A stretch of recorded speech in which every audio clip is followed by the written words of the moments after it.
If you currently own a home and are wanting to buy a new home but are uncertain as to whether or not you can qualify for a mortgage while carrying your existing property, I'm going to show you exactly how you can make it happen.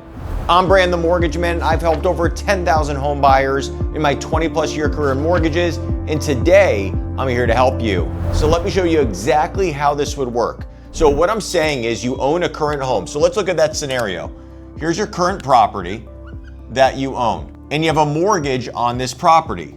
Let's just say that the mortgage payment on the property is $3,000 per month. Now your concern is you want to buy a new property, but you don't know if you're going to qualify to carry this $3,000 payment along with what the new payment would be. And let's figure out what that new payment might be, or give you an example of. We have your new home, and you're gonna go up in a higher price point. So let's just say the payment on this new house is $5,000 per month. So we have $3,000 per month on your existing home, $5,000 on the new home, which means that between the two homes, you would have payments of $8,000 per month. Well, maybe your monthly income to buy a property, or that's used for qualifying for a mortgage, your monthly income in this example, we're gonna say is $12,000.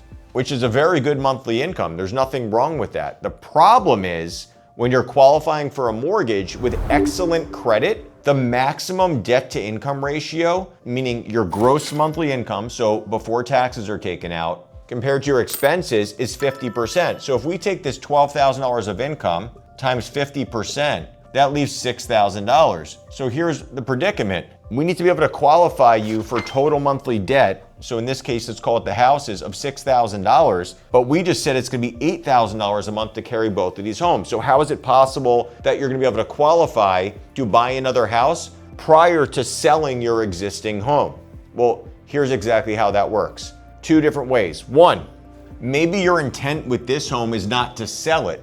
Maybe your plan is to actually rent it out, turn into a rental property, because maybe you're like a lot of people who got a mortgage between 2020 and 2022, and you have an extremely low interest rate, maybe something in the 2s or even 3s. So you don't really want to give that rate up, and you know you can rent your property out for a profit. So here's how lenders look at this. So let's just say there's your monthly payment. Now you figure out, okay, I can rent this property out for $4,000 per month. So we're gonna say that's market rent.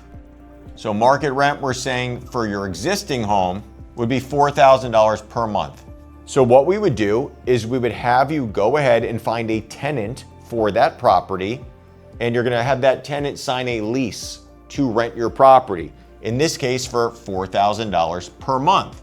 So what you would provide is a lease, and the start date of that lease needs to be 60 days from the note date on the mortgage for your new property. So what that means is if you're gonna close on a home in April, let's call it April 1st, the lease needs to start by June 1st. You don't have to move out before the lease starts. It just has to be starting within 60 days of when you close on your new home, the note date, which is the date the mortgage is issued on the new property. But what that's gonna allow us to do when you provide this lease is it's gonna allow us to take this $4,000 that you're gonna get in rent per the lease, multiply it by 75%, because what this represents is us taking out a 25% vacancy factor, meaning we have to consider someone's not actually gonna be occupying the property 25% of the time, and 75% of 4,000 equals 3,000 in this case. This 3,000 washes out this 3,000. So it technically means, in the eyes of a lender, when we're qualifying you, the payment on this property is effectively zero. So now, all that we're looking at when we're qualifying you, once we obtain that lease from you, is what the payment's gonna be on your new home. Of course, with any other debt you have on a monthly basis, but for this example, we're just using the property and assuming that's your only debt. We said the new payment was gonna be $5,000. We said that your total payments can be $6,000. $5,000 is now less than $6,000 because this is zeroed out, and you would qualify for that home. So that's option number one. That's if you're gonna lease out your existing property. Option two, once again, you're buying a new home, but now in this option, you plan to sell your existing home. So existing home, so I'm gonna put that it will be sold, and it's gonna be sold prior to closing on the new one. Now, here's something that's important. When you're selling a property or buying a property, there's a contract for that sale. Within that contract, there are specific contingencies that need to be met in order to close. So that could be something like a finance contingency, meaning that someone has to obtain a mortgage by a certain date in order to close, or an inspection period, meaning a home inspection needs to take place within a certain window of time and any issues need to be addressed within that window, right? So here's the thing.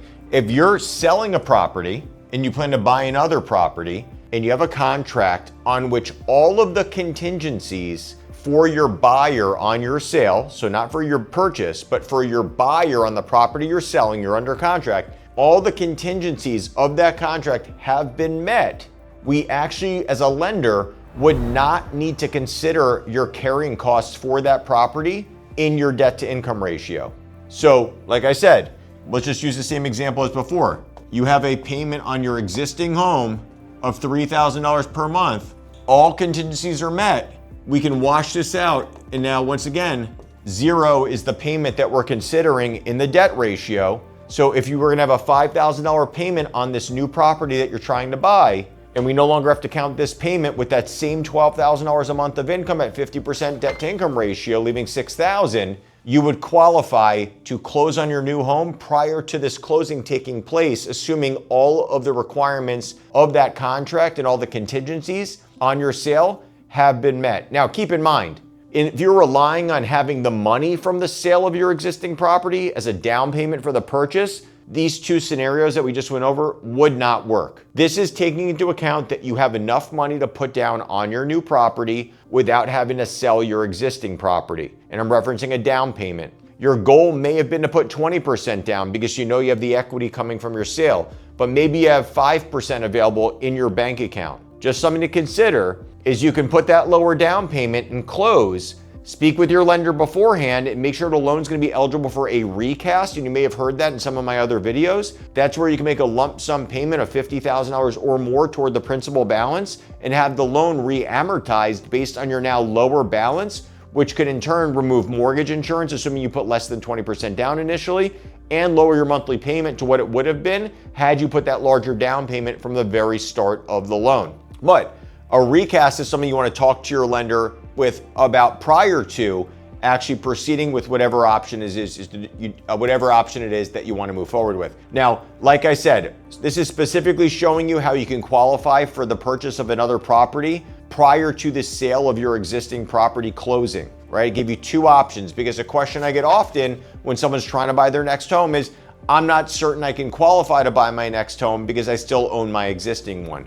And so hopefully this information I shared with you is going to allow you to take the next steps toward making that upgrade or downsizing if that's what you're looking to do, but making your next home purchase if you were uncertain as to whether or not you'd be able to qualify.